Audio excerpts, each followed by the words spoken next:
Hi everyone, welcome to Vinutha studio. ಇವತ್ತಿನ recipe gobi manchurian rice. ನೋಡೋಣ ಹೇಗ್ ಮಾಡೋದು ಅಂತ ಈಗ. ಮೊದಲು ಹೂಕೋಸನ್ನ ನಾನೆಲ್ಲ ಬಿಡಿಸಿಟ್ಕೊಂಡಿದ್ದೀನಿ. ಚೆನ್ನಾಗಿ ಉಪ್ಪು ನೀರಲ್ಲಿ ತೊಳೆದು ಕ್ಲೀನ್ ಮಾಡಿ ಇಟ್ಕೊಂಡಿದ್ದೀನಿ. ಬೇರೆ ಬೇರೆ ಬಿಡಿ ಬಿಡಿಯಾಗಿ ಸ್ವಲ್ಪ ದೊಡ್ಡ ದೊಡ್ಡದಾಗಿ ಹೆಚ್ಕೊಂಡ್ರೆ ಚೆನ್ನಾಗಿರುತ್ತೆ ಇದು. ಈಗ ಅದಕ್ಕೆ ಉಪ್ಪು ಸೇರಿಸ್ತಾ ಇದ್ದೀನಿ.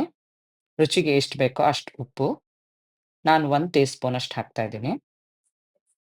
ಈಗ ಉಪ್ಪು ಹಾಕಿದ್ಮೇಲೆ ಈಗ ಅಚ್ಕಾರದ ಪುಡಿ ಹಾಕ್ತಾ ಇದ್ದೀನಿ ನಾನು. Red chilli powder 1 tea spoon, ಮತ್ತೆ ಕಾಶ್ಮೀರಿ ರೆಡ್ ಚಿಲ್ಲಿ ಪೌಡರ್ ಕೂಡ 1 ಟೀ ಸ್ಪೂನ್ ಹಾಕ್ತಾ ಇದ್ದೀನಿ. ಕಲರ್ ಚೆನ್ನಾಗಿ ಬರುತ್ತೆ ಅಂತ ಹೇಳಿ.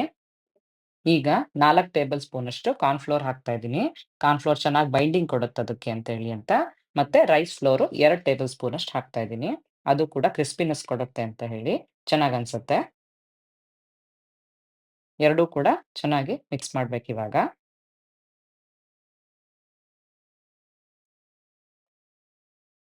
ಎಲ್ಲಾನು ಚೆನ್ನಾಗಿ ಮಿಕ್ಸ್ ಮಾಡ್ಬೇಕು. ಫಸ್ಟ್ ಸ್ವಲ್ಪ ನೀರು ಚಿಮುಕ್ಸ್ಕೋಬೇಕು. ಜಾಸ್ತಿ ಸ್ವಲ್ಪನೇ ನೀರು ಚಿಮುಕ್ಸ್ಕೊತಾ ಸ್ವಲ್ಪನೇ ಅದಕ್ಕೆ ಬೈಂಡಿಂಗ್ ಆಗೋ ಥರ ಮಾಡ್ಬೇಕು. ಜಾಸ್ತಿ ನೀರ್ ಮಾಡ್ಬಿಟ್ರೆ ನಮ್ಗೆ ಫ್ರೈ ಮಾಡಕ್ಕೆ ಕಷ್ಟ ಆಗತ್ತೆ. ಅದಕ್ಕೆ ಸುಮ್ನೆ ಸ್ವಲ್ಪ ಫ್ರೈ ಮಾಡೋಕ್ಕೋಸ್ಕರ, ಅದನ್ನೆಲ್ಲ ಬೈಂಡಿಂಗ್ ಆಗೋಕ್ಕೋಸ್ಕರ ಸ್ವಲ್ಪ ನೀರು ಚಿಮುಕ್ಸ್ಕೊಂಡು ಎಲ್ಲ ಮಾಡಿಟ್ಕೋತಾ ಇದೀನಿ. ಜಾಸ್ತಿ ನೀರ್ ಹಾಕ್ಬಾರ್ದು. ಜಾಸ್ತಿ ನೀರ್ ಹಾಕಿದ್ರೆ ನೀರ್ ಆಗ್ಬಿಡತ್ತೆ. ಅದ್ರಲ್ಲಿ ಯಾವ್ದು ಕೂಡ ಕೋಟಿಂಗ್ ಬರೋದಿಲ್ಲ.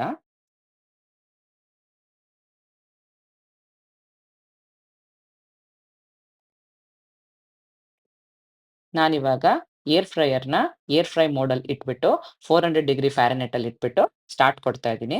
ಇದು ಪ್ರೀ ಹೀಟ್ ಆಗುತ್ತೆ. ಪ್ರೀ ಹೀಟ್ ಆಗಿದ ತಕ್ಷಣ ನಾನು ಎಲ್ಲದು ಕೂಡ ಗೋಬಿನ ಹಾಕ್ತಾ ಇದ್ದೀನಿ. ಇದನ್ನ ಡೀಪ್ ಫ್ರೈ ಮಾಡೋದಾದ್ರೆ ಎಣ್ಣೆ ಇಟ್ಕೊಂಡು ಇದೇ ತರ ಡೀಪ್ ಫ್ರೈ ಕೂಡ ಮಾಡ್ಬೋದು. ಸೊ ಅದನ್ನ ನಾನಿವಾಗ ಏರ್ ಫ್ರೈಯರ್ ಯೂಸ್ ಮಾಡ್ತಾ ಇದ್ದೀನಿ. ಇದು ನನ್ಗೆ ಒಂದೊಂದ್ ಸತಿಗೆ ಒಂದು 13 ಮಿನಿಟ್ಸ್ ತಗೊಳ್ತು ನನ್ಗೆ. ಒಂದ್ ಸತಿ ಫುಲ್ ನೀಟಾಗಿ ಕ್ರಿಸ್ಪಿಯಾಗಿ ಫ್ರೈ ಆಗೋದಕ್ಕೆ. ಈ ತರ ಆಗತ್ತದು.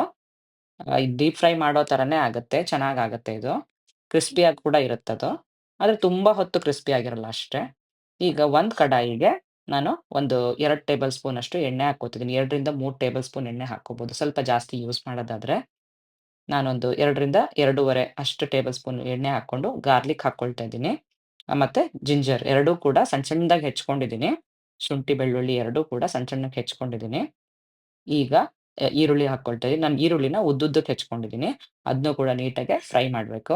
ಹೇಗೆ ಗೋಬಿ ಮಂಚೂರಿ ಮಾಡ್ತೀವೋ ಅದೇ ತರ ಇದು ಕೂಡಾನೆ ಗೋಬಿ ಮಂಚೂರಿಯನ್ ಪೂರ್ತಿ ಅದು ಮಾಡ್ಕೊಂಡು ಆಮೇಲೆ ಅನ್ನಕ್ಕೆ ಕಲಿಸ್ತೀವಿ. ಅಷ್ಟೇನೆ. ಈಗ ನಾನು ಕ್ಯಾಪ್ಸಿಕಮ್ ಹಾಕ್ಕೊಂಡೆ. ಕ್ಯಾಪ್ಸಿಕಮ್ ಕೂಡ ನಾನು ಉದ್ದುದ್ದಕ್ಕೆ ಹೆಚ್ಕೊಂಡಿದ್ದೀನಿ. ಗೋಬಿ ಮಂಚೂರಿಯನ್ ಸ್ವಲ್ಪ ದೊಡ್ಡಕ್ಕೆ ಹೆಚ್ತೀನಿ. ಈಗ ನಾನು ಸೋಯಾ ಸಾಸ್ ಹಾಕ್ತೆ. ಈಗ ಚಿಲ್ಲಿ ಸಾಸ್ 4 ಟೇಬಲ್ ಸ್ಪೂನು ಮತ್ತೆ ಸೋಯಾ ಸಾಸ್ 1 ಟೇಬಲ್ ಸ್ಪೂನ್ ಹಾಕಿದ್ದೀನಿ. ಸ್ವಲ್ಪ ಖಾರ ಇರ್ಲಿ ಅಂತ ಶೆಜ್ವಾನ್ ಸಾಸು ಕೂಡ 1 ಟೇಬಲ್ ಸ್ಪೂನ್ ಹಾಕ್ತೆ.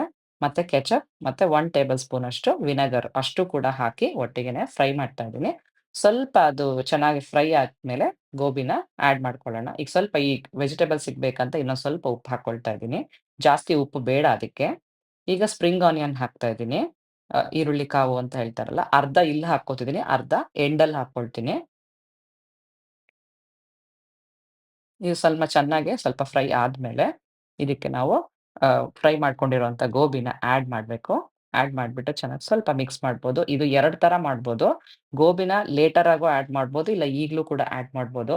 ನಾನ್ ಈಗ ಆಡ್ ಮಾಡ್ತಿದ್ದೀನಿ. ಯಾಕೆ ಅಂತ ಅಂದ್ರೆ ಚೆನ್ನಾಗಿ ಉಪ್ಪು, ಖಾರ ಹಿಡಿಲಿ ಅಂತ. ಇಲ್ಲ ಅದೇ ಕ್ರಿಸ್ಪಿನೆಸ್ ಎಲ್ಲ ಚೆನ್ನಾಗಿರ್ಬೇಕು ಅಂತಂದ್ರೆ ಅನ್ನ ಕಲಸಿದ ಮೇಲೆ ಆಡ್ ಮಾಡ್ಬೋದು. ಈಗ ನಾನು ಅನ್ನ ಕೂಡ ಹಾಕ್ಕೊಂಡು ಒಟ್ಟಿಗೆ ಕಲಸ್ತಾ ಇದ್ದೀನಿ. ಮಿಕ್ಕಿರೋಂತ ಈರುಳ್ಳಿ ಹೂವ ಅಂದ್ರೆ ಸ್ಪ್ರಿಂಗ್ ಆನಿಯನ್‌ನ ಹಾಕ್ತಾ ಇದ್ದೀನಿ. ಈಗ ಚೆನ್ನಾಗಿ ಮಿಕ್ಸ್ ಮಾಡೋದು. ಸ್ವಲ್ಪ ನಿಧಾನಕ್ಕೆ ಮಿಕ್ಸ್ ಮಾಡ್ಬೇಕು. ನಾನು ಬಾಸ್ಮತಿ ರೈಸ್ ಮಾಡ್ಕೊಂಡಿದ್ದೀನಿ. ಬಾಸ್ಮತಿ ರೈಸ್‌ನ 3 ಕಪ್ ಮಾಡ್ಕೊಂಡಿದ್ದೀನಿ. ಇದು ಈಗ ರೆಡಿ ಆಗಿದೆ. ಈಗ ಗೋಬಿ ಮಂಚೂರಿಯನ್ ರೈಸ್ ಎಲ್ಲ ನೀವು ಕೂಡ ಮಾಡಿ ಹೇಗಿತ್ತು ಅಂತ ನಮ್ಗೆ ತಿಳಿಸೋದನ್ನ ಮರಿಬೇಡಿ. Thanks for watching. Bye bye. See you.